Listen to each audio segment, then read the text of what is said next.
I think we appear to be receiving a lot more clarity now about which countries can be flown to and from the UK without quarantine under the UK government's Airbridge scheme. Now, as you know, the UK government's trying to balance this internal rate of infection metric with, obviously, economic well-being. When it comes to the actual airlines, I think you have to understand that this summer is not going to be normal. The ramp-up is going to be extremely expensive for a lot of airlines, and flying is going to be anything but a normal experience. Masks are mandatory, disinfecting of planes are going to be a regularity, and the advice, obviously, from a number of different airports is to arrive early. When it comes to your question around profitability, I think planes are not going to be as full as we're used to, clearly, this summer.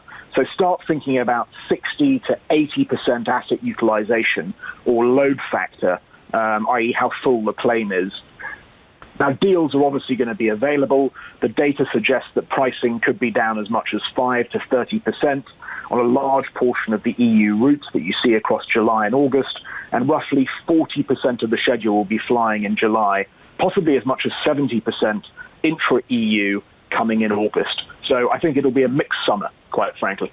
Mark, when we talk about bells and whistles in the airline space, it used to be a business class seat and also being served a nice hot meal. Now it might come down to testing kits, how safe you feel when you're flying with a carrier. I know Lufthansa has been talking about offering passengers COVID-19 tests at Frankfurt. Do you think these initiatives will make a difference?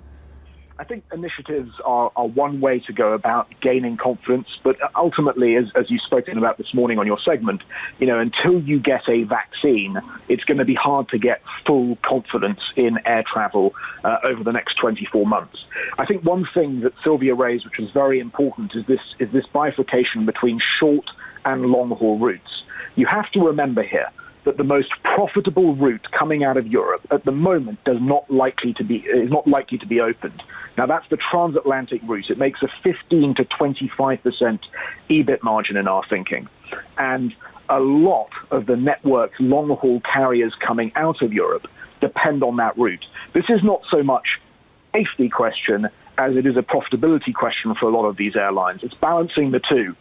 Moreover, it's very hard for these network airlines, as you mentioned, to run their short-haul routes as profitably if they don't have a connecting long-haul flight at the other end of things. So safety, I hear you loud and clear, but it's a connecting issue as well. The long-haul routes not being available is going to cause a very difficult ramp-up for some of these more long-haul network airlines this summer.